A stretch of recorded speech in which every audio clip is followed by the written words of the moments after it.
It starts with a child's nightmare, a fear as old as time. A little girl, Molly, is jolted awake, terrified by a shape moving outside her window. Her father, doing what any father would, tries to soothe her, checking the empty yard and assuring her it was just a bad dream.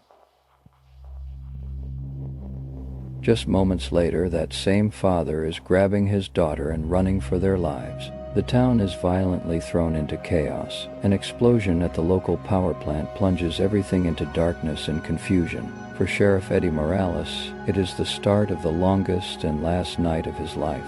A young man named Ricky, his face a mask of pure panic, stumbles into the sheriff's path.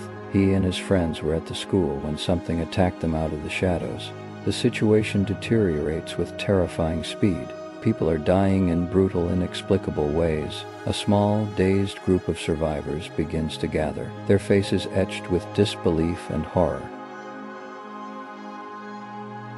It becomes horrifyingly clear that sitting and waiting for help is a death sentence. Dallas, a tough ex-con who just found out his brother Ricky is missing, knows what they have to do. He argues fiercely with Eddie, insisting that the National Guard won't be here soon enough to make a difference. Reluctantly, Eddie is forced to agree. It is a stupid, dangerous plan, but it is the only one they have.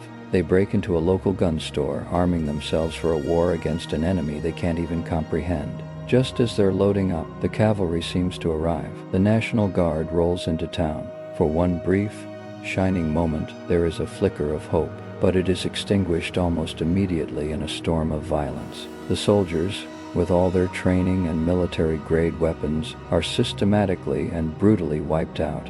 Over the radio, Eddie and the others listen in horror to the Guard's last moments, a cacophony of panicked shouts, automatic gunfire, and inhuman shrieks. Now truly on their own, the survivors find a working military radio in an abandoned Stryker vehicle. Eddie makes contact with a Colonel Stevens of the U.S. Army. The colonel is their last hope.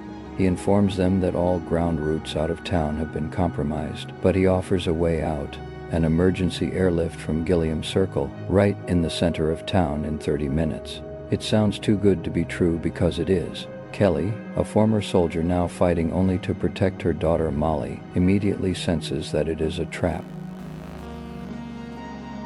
She believes the colonel is lying. It is not a rescue, it is a containment strategy. Do they follow the sheriff's initial instinct and trust the Army's orders, or do they follow Kelly's gut and make a desperate run for a medical helicopter at the hospital? The choice splits the few remaining survivors.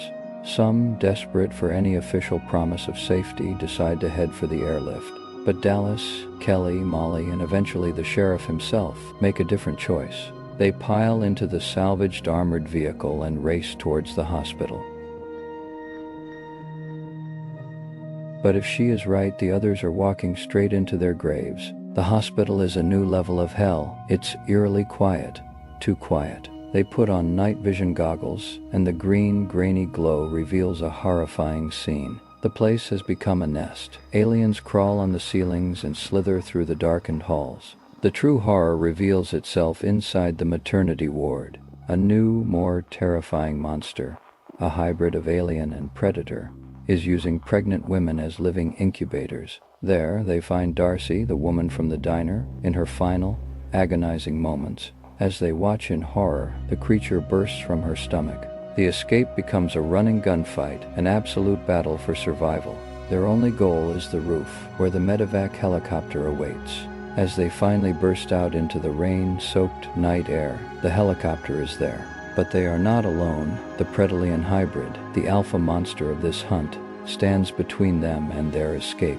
It is a final, brutal showdown on the rooftop. Dallas, seeing that the others are pinned down, makes a hero's choice. He is buying them the time they need. The others scramble into the helicopter as Dallas faces the monster alone. The chopper lifts off just as a blinding flash illuminates the entire sky, a nuclear bomb. The plan was to wipe the entire town and everyone in it off the map. From the air, the survivors watch their home, their lives, become a mushroom cloud, a tomb for everyone left behind. They land in a desolate, restricted military zone. Soldiers immediately surround them, guns raised. They were never meant to be rescued, only contained, and now silenced. Faye, in a pristine corporate office, the Predator weapon recovered from Dallas is presented to a woman named Miss Yutani. Her associate smugly declares that the world isn't ready for this kind of technology.